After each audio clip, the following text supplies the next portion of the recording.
Welcome to the SoLoMo Show, a weekly podcast hosted by Corey O'Brien, the social media strategist at Heat and author of thefutureofads.com. And I'm Adam Helway, CEO of the digital marketing agency Secret Sushi Creative. Each episode, we discuss topics, trends, tactics, and tools related to social, local, and mobile marketing and advertising. Our goal is to give you the information you need to be a better marketer. Today is Wednesday, April 3rd, 2013, and this is episode number 63.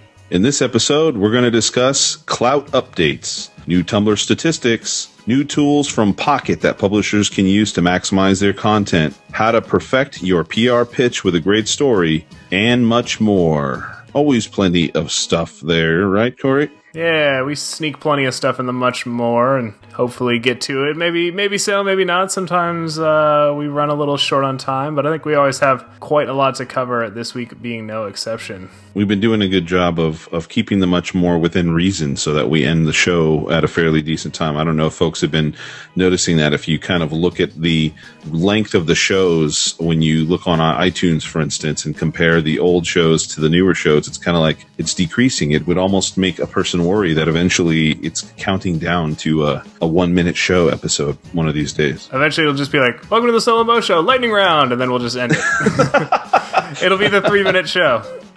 That'd be a good April Fool's joke. Speaking of April Fool's, because today is the 3rd of April, but it was the internet, is good for a lot of interesting things and has a lot of things happen all the time, breaking news and stuff like that. But April 1st is just like a big cluster all over the web, don't you think? I hate April 1st. The best idea that I saw come out of this April 1st is that we just declare it Digital Sabbatical Day, and everyone quits the internet for a day on April 1st and pretends like it doesn't exist, which I would be in full support of, because it's pretty much useless anyways. There's so many companies that think they're clever, and they put out their little fake product, and they get their hearty har-hars, and it's just so, most of them are so terrible, and even the ones that are good, you're just tired of seeing so much crap out there that you don't really want to pay attention to it, and then everybody pretends like, oh, it was this huge success, we fooled all these people, and it's like, no, you didn't, By the way, did you sign up for Google Knows?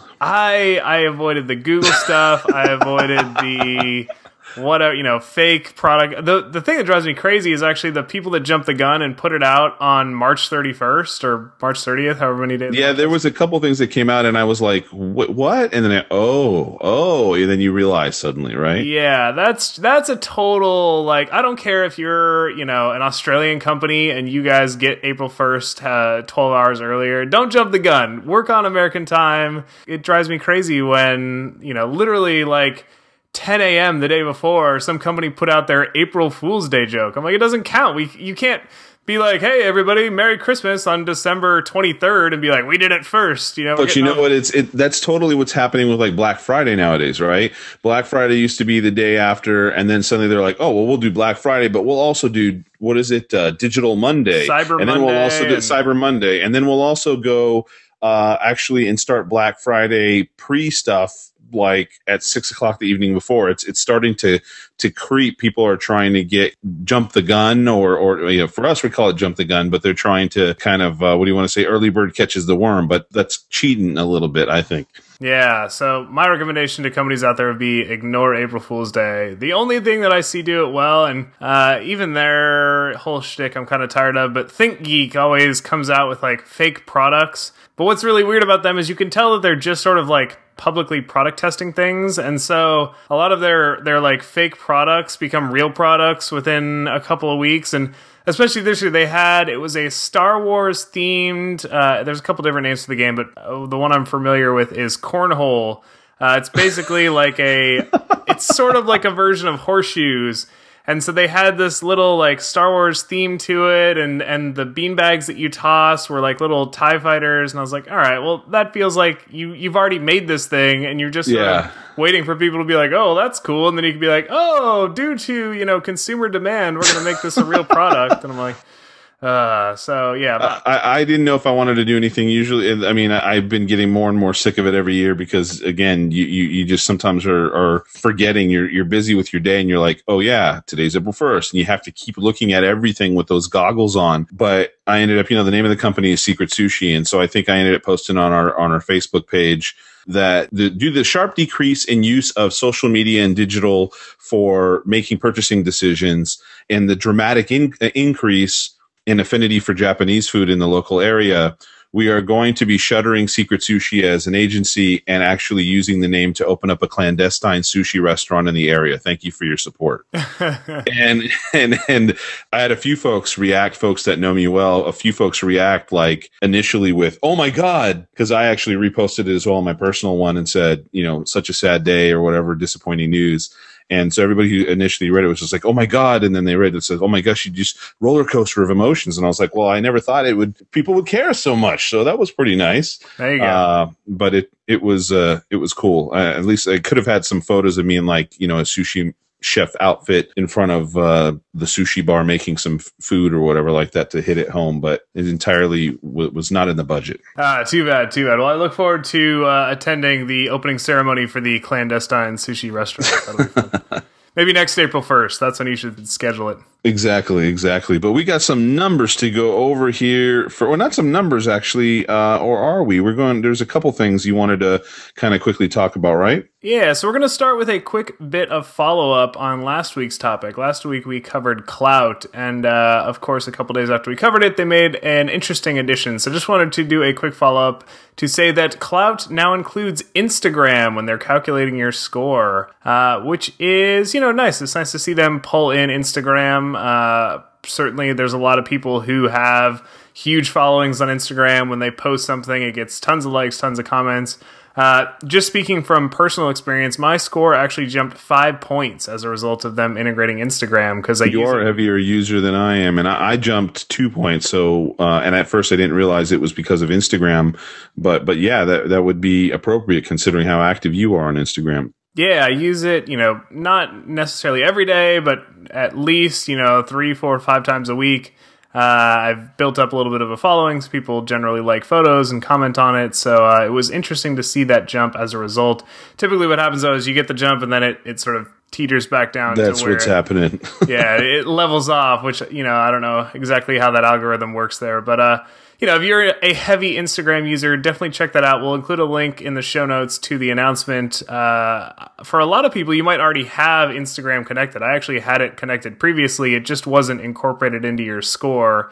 But if it's not yet connected into your Clout account, just log into Clout. You can authorize it, and it will start incorporating your Instagram data, which is good to know. You know what that jump is called? It's called, hey, everybody, pay attention that we're now doing this and tell everybody about it and talk about it. And then, oh, by the way, it's just going to go back down, right? There's a PR bump built into their algorithm. Is that exactly? That's what it is. That's what I will call it from now on. Nice. All right. Well, going into our regularly scheduled program, we're going to start off the episode with a stat of the week.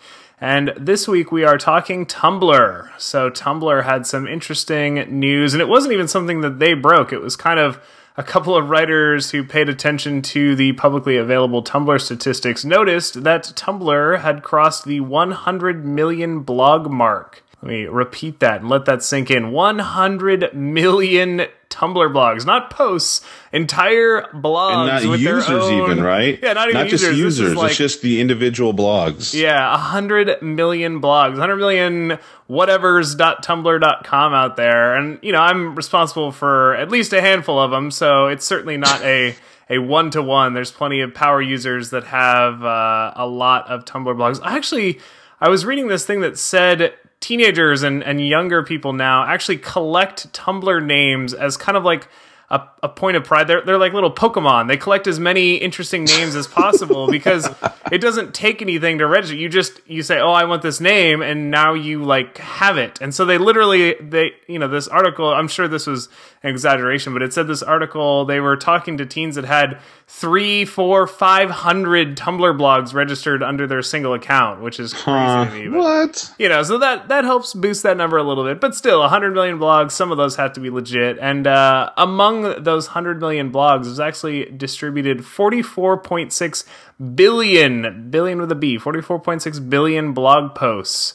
So certainly a lot of content going up on Tumblr. But there was no mention of how much traffic that was garnering, though, right? How many actual visits or views or whatever that those are all together garnering. It was tough. It said they had some weird statistics. So it said, as of 2012, Tumblr's U.S. audience represented 45% of visitors. And then Brazil also made up a big chunk of traffic with 49 million visits. So they're not apples to apples there. It's hard to compare, but, you know, I'd imagine if we're seeing a continued growth in the number of blogs, the number of posts, that the number of users is growing as well.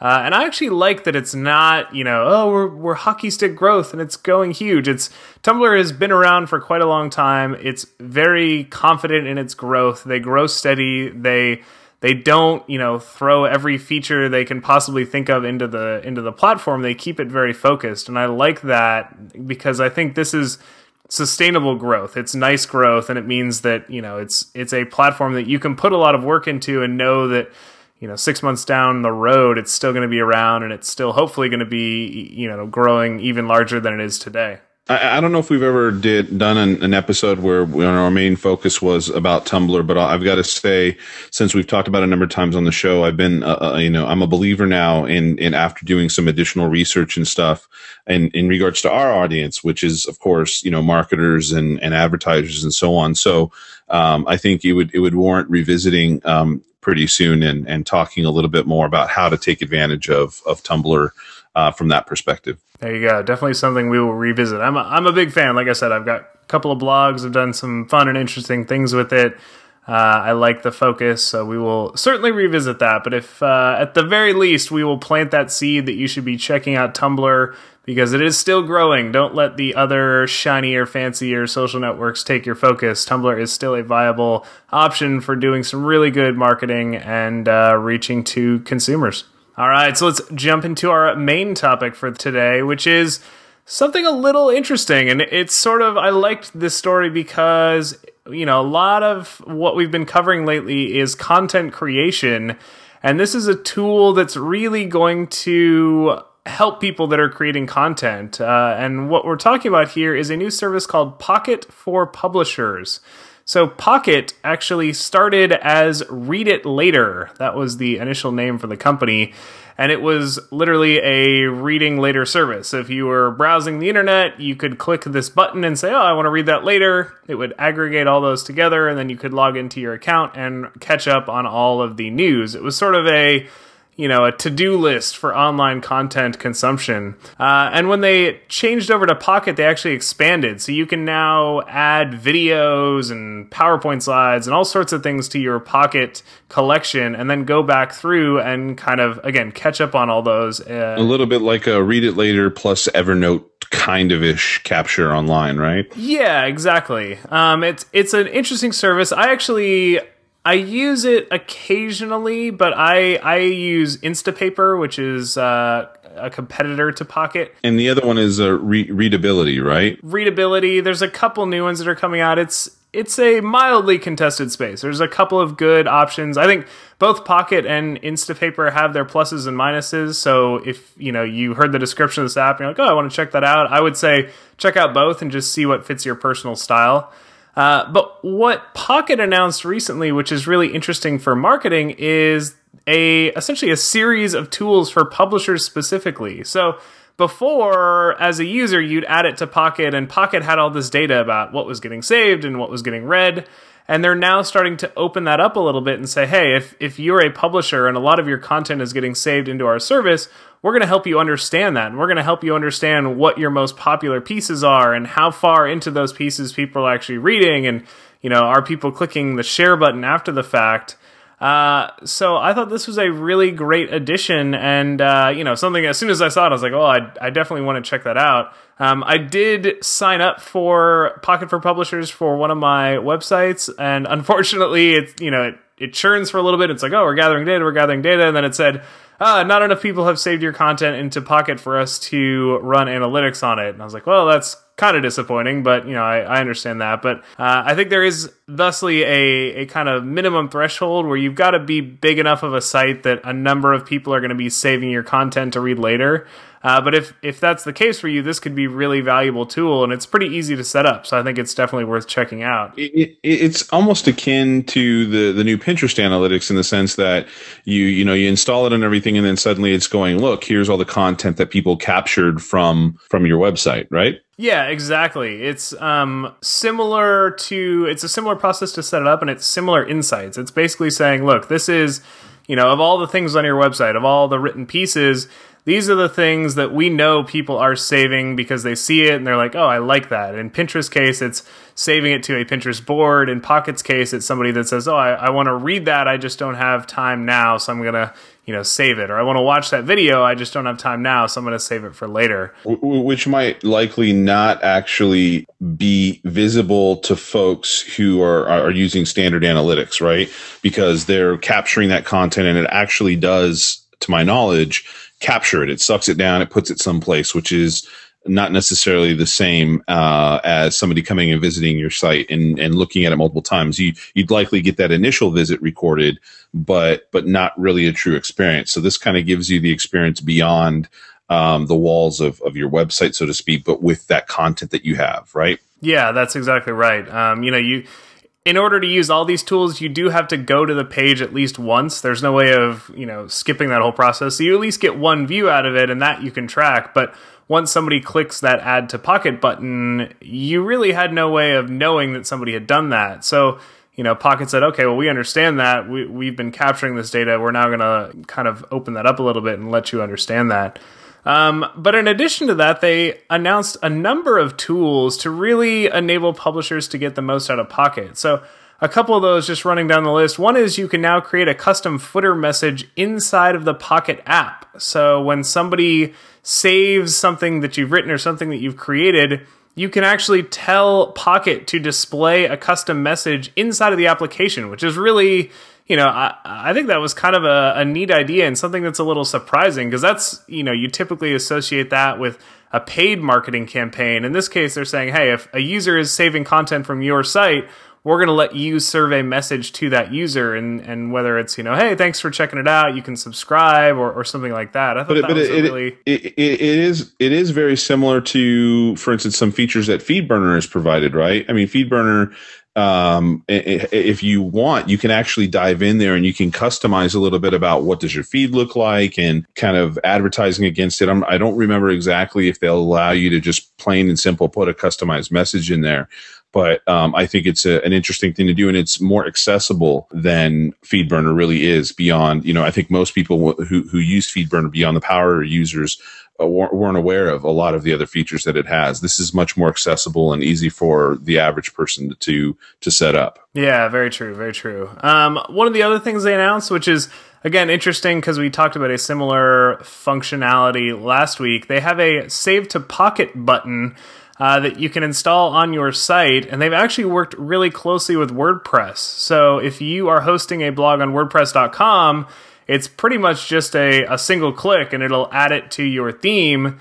And then if you have a self-hosted WordPress, they're actually working with the Jetpack plugin, which is a plugin run by Automatic, the company that sort of develops WordPress. So this is working directly with the source to say, hey, let's make a really great plugin and let's make it easy to add, easy to run, secure, a fast and optimized plugin. So that was a great option. And what that's going to do is just put that prompt in front of the user and say, hey, if you can now save this right into Pocket. You don't have to have the bookmarklet installed or have some other extension running. You can just click this, and if you're logged in through the website, it'll automatically add it to your account. I thought that's a neat function and very similar to the Save to Kindle button we saw last week. Which is got a lot more promise. This has a lot more promise. The Pocket. I think so.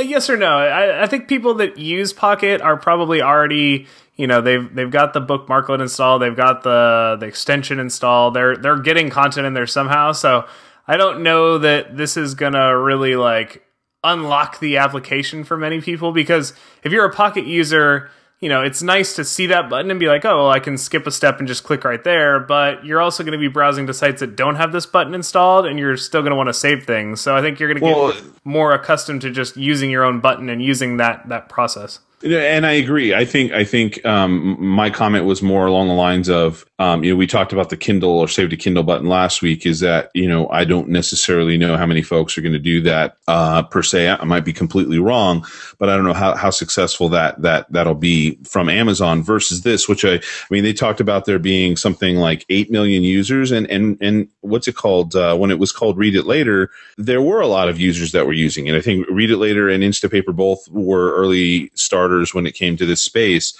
and we're somewhat neck and neck, just like you said. So that's why Pocket as a brand has a strong advantage in that sense. But having the button there does a couple things, I think. One is it incites a little discovery from folks who may not have ever heard of Pocket before, and then suddenly see it and go, oh, how do I do, click on it. And I'm sure, just like there are with all the other plugins and buttons, it's going to prompt you with a modal or something like that. That's a pop-up or something that says, oh, well, log in, or if you don't have an account, go ahead and check this out. So that's going to be good for Pocket, for one thing. And then the other thing is that being in front of your face helps you remember sometimes if you don't think about using it and you are a user, you may or may not always be in that mode when you're browsing through things to go, oh, shoot, I didn't think about it. So it may incentivize people who do use Pocket to make sure that they kind of, and I'm going to coin this a little bit or call it this, is almost like DVRing your content, right? I don't have time for this now, but I want to capture this and I want to have it for later.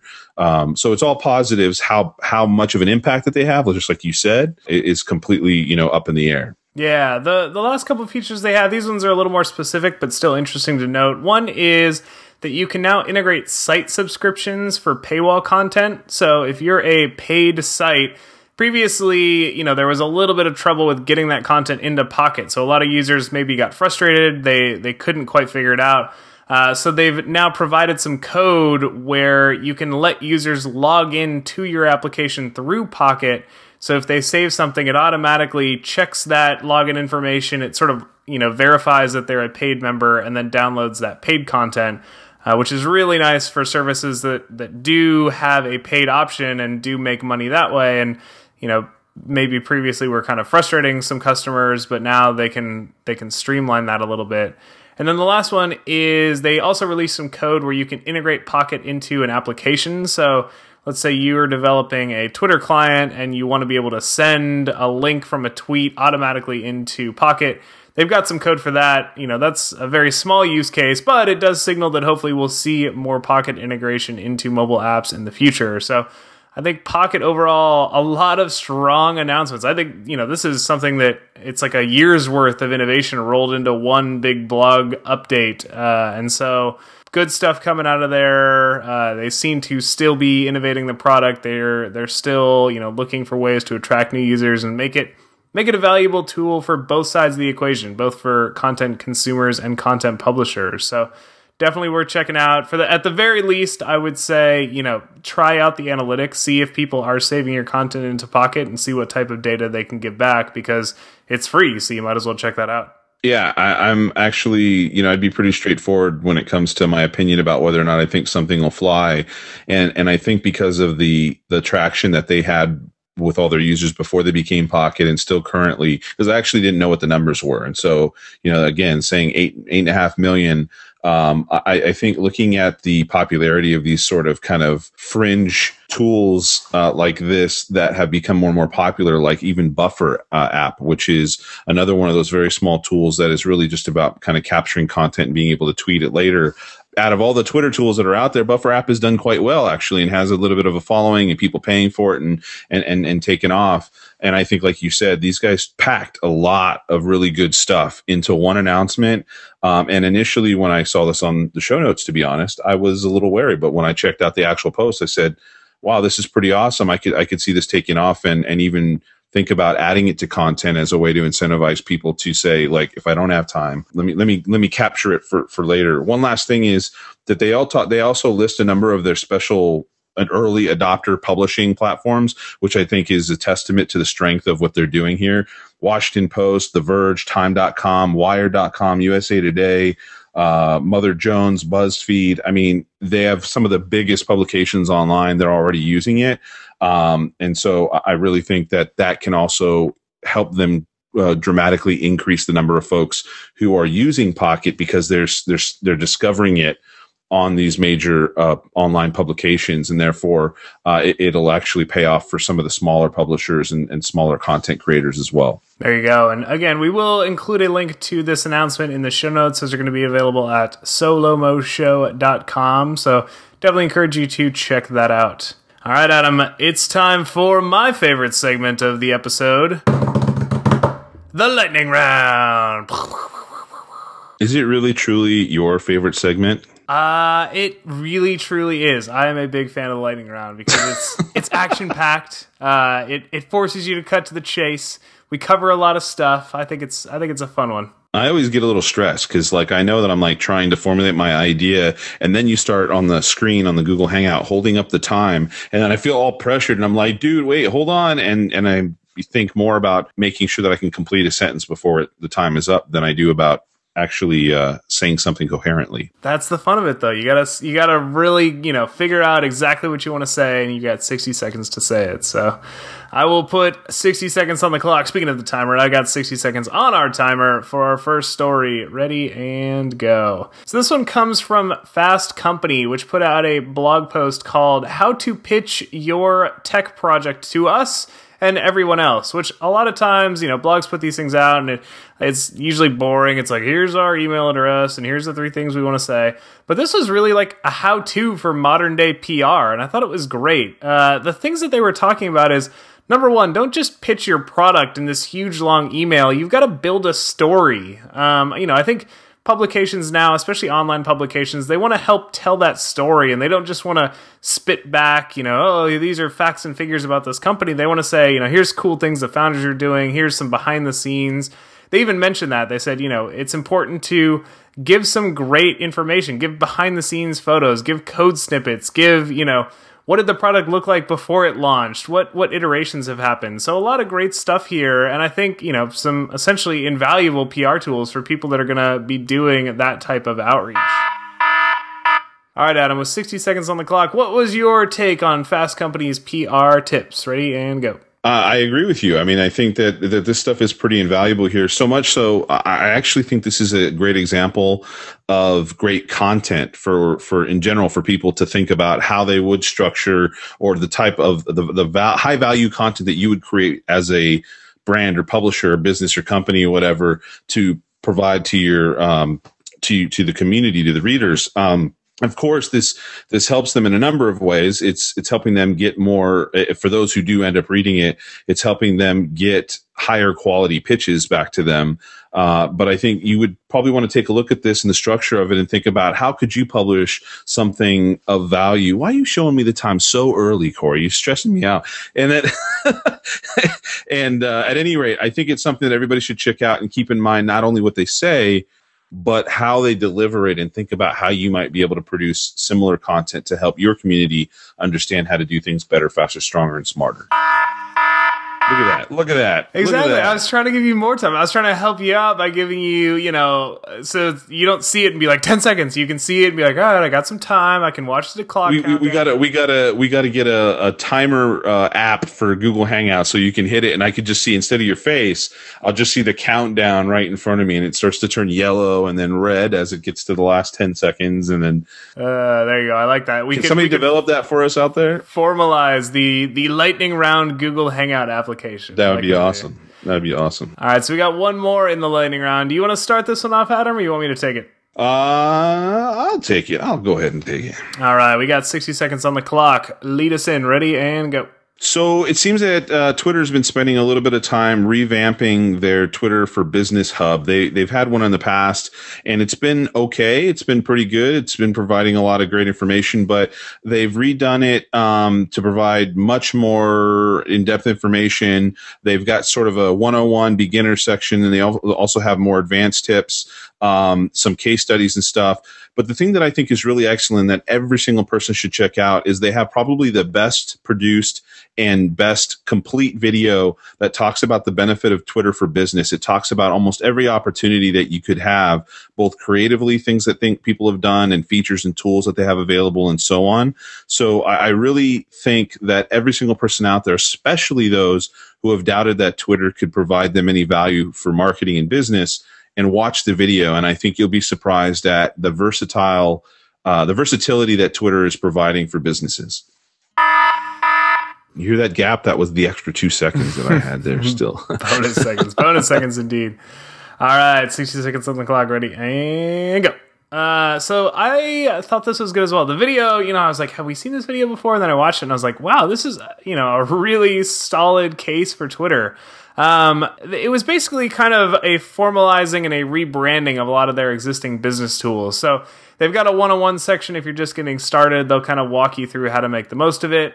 They had a quote-unquote more advanced marketing tips section, though I clicked through it and I was like, this is just sort of like still mid-range. They didn't really get into like advanced stuff, which, maybe there just isn't kind of advanced Twitter. There isn't really all that much you can fit into 140 characters that you can't kind of figure out on your own. And then they've got, ideas on how to promote your presence, case studies. A lot of it is pushing towards their paid marketing products. So they're showing, here's how to target with advertising. Here's how to get your analytics with advertising. But, I think you can do a lot with a little bit of media spend there. And this is going to show you the best way to go about that. I'll give you my extra 3 seconds, the 2.5 seconds that I had before. So you're okay. You're on time. All right. Phew. So we're going to end the episode today with an action item, and this one is a fun one. This was actually, when I came across this project, this is one of those things that in the back of my mind, I would have created had it not already existed. And so when I found it, I was like, oh man, somebody did all the hard work for me, and now I can it's a perfect Tumblr blog, right? Exactly. Now I can enjoy the fruits of their labor. I don't have to go and create it myself. And what we're talking about is a new site called Newsfeeder, Newsfeeder. And Newsfeeder calls itself a collection of the most creative Facebook posts from brands. And so I think, this is really tapping into a trend we're seeing and something that I've been advising clients on, something I've been advising our agency on. It's, look, Facebook is really moving towards this image-focused network, or you could even say it's already moved. It's already in this direction. But the brands that are really doing well on Facebook, it's no longer about applications and really, these huge, expansive experiences. It's more, how do you say something interesting? How do you capture that attention that happens on the news feed? And so Newsfeeder came about and they said, okay, well, let's show the best of the best and let's actually show the results of that. So you can sort by things like the most liked or most commented on updates. And, I was discovering content that I hadn't even seen before. The most liked thing is a story from UPS. UPS only has 836,000 fans, and they got 876,000 likes on one of their updates, which means they got more likes than they have fans, which is incredible. And this was kind of a story about one of their UPS drivers that found a man with Alzheimer's that had kind of been wandering around the neighborhood, and some people were looking for him, and he was able to find him and reunite him with the people that were looking for him. A feel-good story, but it really shows the power of something like that with literally hundreds of thousands of likes generated. And so I think this is a great source of inspiration. You can look through, you can see what leading brands are doing, you can see the results of that. It's a perfect way to just gather kind of ideas and say, hey, this is working. These are the types of posts that are generating results. So I think this is a great site and something that, I am adding to my kind of permanent toolbox of places that I'll be checking for inspiration. I completely agree with you. I thought it was pretty cool. And, it looks like they just started because they don't have a ton of stuff. But I think it's a great place to look. It's kind of like, I thought it was funny. We were talking about the Twitter business portal and how you can see some case studies and example there. And although this isn't sanctioned by Facebook, this is a great place to check out examples of good stuff on Facebook. It's kind of sanctioned by Facebook. So it was put together by The One Show, which is an online award for marketing and advertising, but it was put together in collaboration with Facebook Studio. So it is. Okay. It is sort of approved by them. I think, again, Facebook really, they want to promote this type of content. This is the type of content that they want to see brands creating, in large part because to get numbers like this, a lot of times you need to use Facebook's sponsored story platform and use those media dollars. So, Facebook is like, hey, look at the great results you can get. You too could have this if you just pay us, $50 a post to get this in front of more people. But, it is being attached to Facebook so directly. I think we'll see it continue. I think we'll see people using it as a way of showing off, their own work. If they create something clever, I think they'll submit it to this. And, hopefully it just becomes an ongoing resource for the best of the best, and then the results that generates. Agreed. All right. Well, as always, we covered a lot of great stuff this week, and there's plenty more to think about as you dive into some of these stories and they unfold. So if you listened to this episode and thought to yourself, I've got a question for these guys, or maybe you've got a suggested topic for next week, maybe you want to give us feedback, or hey, even if you just want to say hi, we highly encourage that. We'd love to get in touch with our audience, learn a little bit more about you and how we can structure the show to better suit your needs. So there's a couple of ways to get in touch with us. The easiest is via Twitter. Both Adam and myself check the account at SoLoMo Show, or you can reach myself directly. I'm at Corey O'Brien. And I'm at Secret Sushi. You can also email us. We have an email address that we both check, and that is at a Gmail account. SoLoMoshow. That's SoLoMoShow@gmail.com. You can also find us on Facebook. We have a Facebook page there where we share some things that we find between shows as well. So some things that don't make it on the show or that we think is cool and happening between shows, a Google Plus page, as well as a Pinterest account where you can check out our shows pinned on that account and some other things we have on there and repin to your heart's delight. There you go. And if you're looking for those accounts, all of the links to them, as well as links to the stories that we covered today, can be found in the show notes, which are available at solomoshow.com. We also embed the show notes into the podcast each week, so you should have an option in your podcast player of viewing, whether they call it links or bookmarks or show notes. There should be an option to view those, and it's basically our way of providing a little bit of extra added value. So if you liked one of the stories, maybe you want to learn a little bit more, or you're thinking to yourself, I want to check out that news feeder, but I don't remember the exact URL. We include all that in the show notes. It makes it easy to click and dive deeper into these stories. So we encourage you to check that out. And with that, we will call this episode a wrap, and we hope that you join us next week for another great episode of The SoLoMo Show. Take care.